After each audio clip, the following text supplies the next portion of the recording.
came on the Mauritania. I left London and went into one of these little houses where they put us all to wait till we went to Liverpool. So we stayed there 2 days, and my home wasn't far away, but they told me I wasn't allowed to go home. I had to stay until they moved me, which it was very hard to do, not to go back and see the folks. But anyway, we got to Liverpool and when I came to Canada, we landed in Halifax, and I was told I was going to Sydney, which wasn't too far away. It was still in Nova Scotia. So we got on the train, and somebody told me, do not eat any of the meals on the train because they're terrible. And I was starving and really wanted to eat, but I didn't eat, and I think I was sick with hunger by the time I reached Sydney because I didn't eat. But anyway, up we got to the top bunk, and no way we were going to undress. So we kept on what we had and got to Sydney, and somebody said, well, don't worry, when you get to Sydney, you only have to get out, and in 5 minutes you'll be into where you're going, which is not Sydney. So my husband got on the train at North Sydney and took me off, and he said, you know, we can't go home because we have no roads open. He had almost walked up there over the mountains, and it was 100 miles to where he lived. So we went to a hotel and stayed there for 10 days till we finally got a pilot that would take us and land us on the ice. And it was a little Piper Cub plane that only took one. So we had to go separately. My husband went first because I was very nervous. I didn't know where I was. I had come from London and I was in the wilds. So he came back, he got there all right, and the plane came back for me.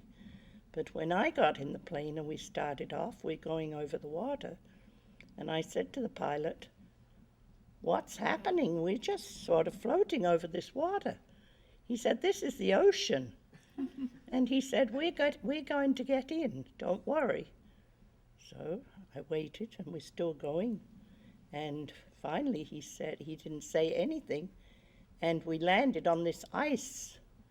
And I said to him, are we at home? Are we in South Harbour? He said, no, you're not in South Harbour, and you can thank God you're English, because we almost went in the brink. He said, I wanted to go up over the mountain and I couldn't make it.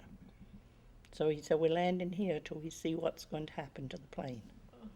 So he took me into the Celtic Lodge, which is a big lodge in Ingonish. And they greeted us with open arms and said, nice to have you come in to dinner.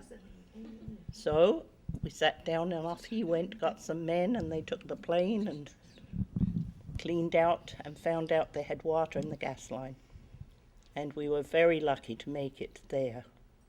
So they had to clean all the gas out and fill it up again. And he said, I'm going over to another lake. I'm going to try it out and then I'll come back for you. Well, by that time I was wishing I could get back home. I was in a very bad state. I thought, where am I going or what am I doing? So anyway, he did take me up, and finally we got to South Harbour and landed on the ice. And the first thing I did was stepped out and went back on my back. I had a good swift smack on the back. And then my in-laws and all the people were coming out to meet me. I was so embarrassed.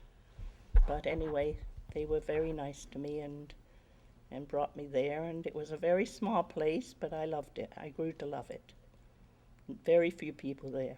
A real little place in the wilds, and I loved it. And I still live there.